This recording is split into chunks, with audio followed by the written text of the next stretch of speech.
So everybody can tell from your unique accent that you're in Australia. The reason I invited you on the podcast is because I've been doing an ag series, and when I asked about what topics are going on in ag right now, I got pinged a bunch of times about a mice infestation going on in Australia.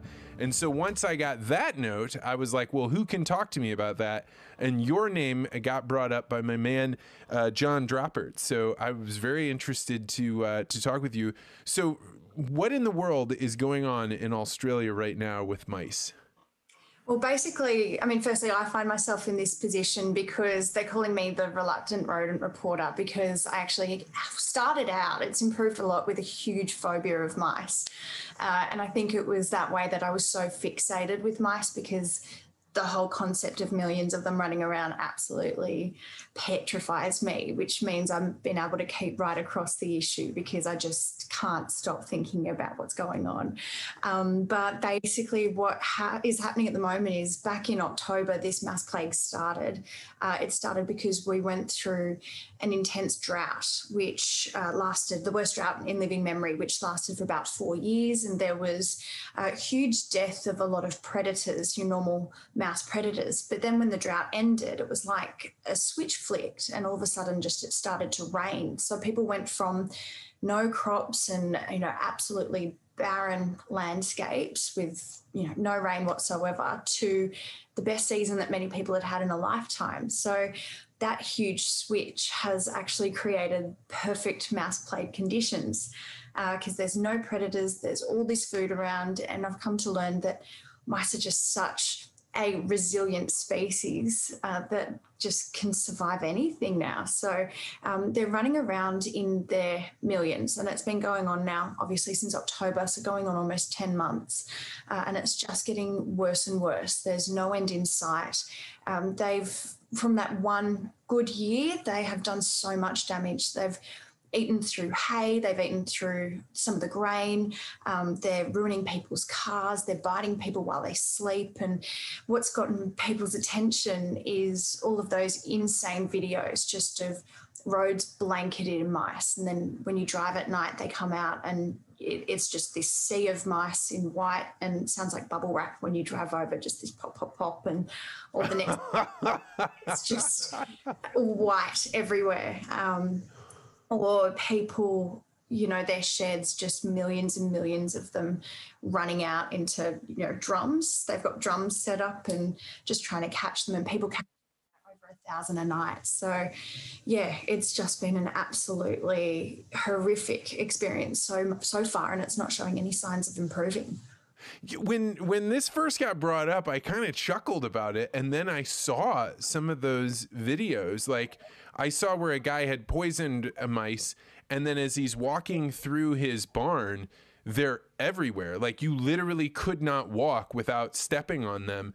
And I started to be like, this is actually a nightmare. This is actually like a version of hell that somebody could live in. And so if you have a phobia of it, that would make it even 100 times worse. So how did it even start? When did you start noticing hey, there seem to be quite a few mice running around here? So there's such a big difference between a normal year and the mice that you would expect, and the fact when they're just infesting everything, running around your house. People have mouse problems in their cars, so they're having to trap their cars. Expensive machinery worth, almost $1 million just being absolutely ruined by mice eating through the wiring.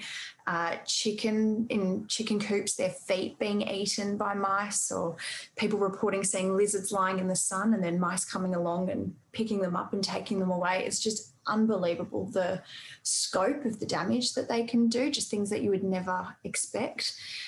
So it really began to become noticeable as a worse problem than we would normally expect, maybe in January, because normally our summer's here. So I'm in New South Wales, which is it's an eastern state in Australia, but I'm in the central part. So what we see here is kind of those desert type temperatures where you have a huge swing from, about a 50 degrees Celsius swing. So I'm not sure what that is in Fahrenheit, but a big swing from, freezing to very, very hot. So 45 degrees Fahrenheit, which I think is quite similar to what people are seeing, in some parts of America at the moment, just, that sweltering heat. But we had this mild summer where it wasn't nearly as hot as you would normally expect. So instead of mice stopping breeding, they continued to breed through a mild summer, and then they had a really humid autumn, and they love humid conditions, and so they kept breeding, and then they were even breeding up until the beginning of June, which is our winter. So normally they'd have stopped in November, which is the end of spring. And I mean, when they breed, as soon as a mouse gives birth, it can get pregnant again. And these mouse numbers explode. It's so huge. So they can't actually, when people ask how many mice are they say in the millions easily. But one, you can't count because I don't know why they say breeding like rabbits. Well, I do, but they should say breeding like mice because it's just on a whole other level. But then as well, you don't see them all the time. So a lot of the time they're hiding in burrows, or they're in the walls of houses, or they're inside hay bales. So although some people might be thinking or hoping that, the cold weather, it's pouring right now outside, and we've had some snow, but even that won't end a mouse plague because they protect themselves. They're 60 centimetres under the ground, deep in burrows, and they're protected from floods, which we've had, didn't do it, snow, rain, and anything. And so, like, when you say, like, where you're from, are you living in the countryside, or are you just, like, out in a rural area, and this is just, like, something farmers deal with? So it's definitely not just farmers, unfortunately. I mean, they definitely have it worse. I live next to what they call the grain belt. So it's an area that just the landscape's great for growing grain, and so it's literally like a belt across. And that grain belt is where this problem started and where it's most intense. But then it's proceeded to move north to other states, south, and we're even seeing it move west as well. So although they say that it's not actually mice leaving one location to the next, but you see those conditions kind of replicated, or they breed and they move. So I'm in town, and it's definitely not nearly as bad as in some of those farmhouses.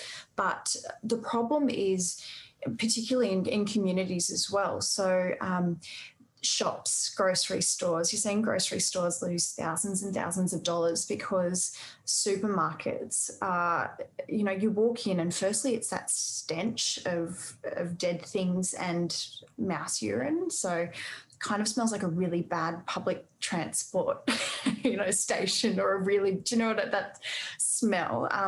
But then I've seen, particularly in the worst supermarket, like the most affected supermarket, just mice running in and out of food. They're running across the aisles. They've had to put food all in containers and then big buckets of water under bread stands and people are putting their babies' cots in buckets of water. We've got stories of people who have gone in and there's a mouse next to their baby and their baby's bleeding. So that was one of the more severe kind of things. But, people bitten in their sleep. My friend went into her baby and there was mouse poo next to him in his cot. Just some really horrific things where it's not just farmers and that agriculture side of things, but the mental health of people when, that tourists come into a cafe and then mice run around, so the tourist screams, makes a fuss and leaves, and that's so difficult for cafe owners who are trying to make money after drought and COVID to now have a mouse plague affect those food-related businesses. The child ones, that was crazy. In fact, that's actually when I stopped, because at first I was to hear that it's mice, not rats, right? If you think about large rats, you're like, oh, that's disgusting. They have these terrible teeth. I don't want anything to do with that. But mice, you're like, I don't know. I see a mice. I usually catch it in my trap or I stomp it with my boot. But when I saw a little child and they had bite marks around their hairline and they were clearly bleeding, and it definitely looked like the bite marks of just like a little tiny rodent, that was like, okay, I got to quit looking at this because this is turning my stomach. That was like, and to not be able to get away from it, right? Because What have people been trying to do to be able to stop these mice? Because like poison only works up to some level, and what are people responding with?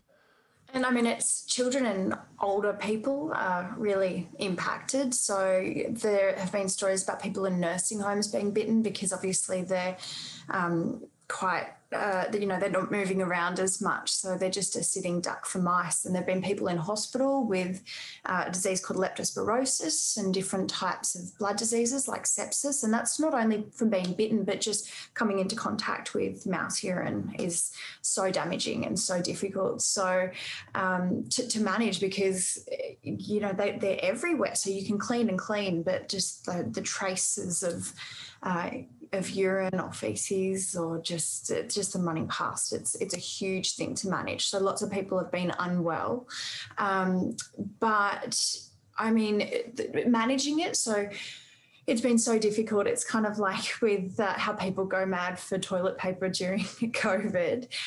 Baits have been so difficult to get because you go into any store and all the baits and traps are off the shelves. So people have also been getting quite innovative because there are so many and you have traps that only catch one at a time. There are all these systems with buckets and beer bottles and cheese and water and, flipping lids and all kinds of things to be able to catch bulk mice. And that's where you see people catching, 1,000 a night, which is pretty unbelievable. But I've also had people say that this impacts their mental health so much. And someone said she was so over catching and either killing or dealing with the mouse problem that she just one day set them free. She said she wished them well, which didn't make any sense to her considering you have to catch them. But she said, I just couldn't deal with death that day. It was just, she just couldn't do it because it's been, 10 months of it. It's just awful. Yeah, I had watched a video where a guy was getting some heat on social media for, I think, burning him in a barrel. And he was like, well, if you have another way to do this, I'm more than happy to use your way, but I've got to kill these mice. They're everywhere. PETA, the organisation PETA got some heat as well because they said, why aren't people catching and releasing these mice? Why killing mice? And so there was a movement of farmers that wanted to catch them and put them in the mail and send them to people from PETA. So obviously that went down as well. Could be expected. And, lots of calls for, because it's not just PETA. There are quite a few people saying this is really inhumane and why are they killing so many animals? They're just part of the ecosystem too. But it has to be seen to be believed, and what it's doing just to entire ecosystems when it's in this state of flux, it's just doing so much damage. And the problem is, so breeding has slowed down at this point because of winter.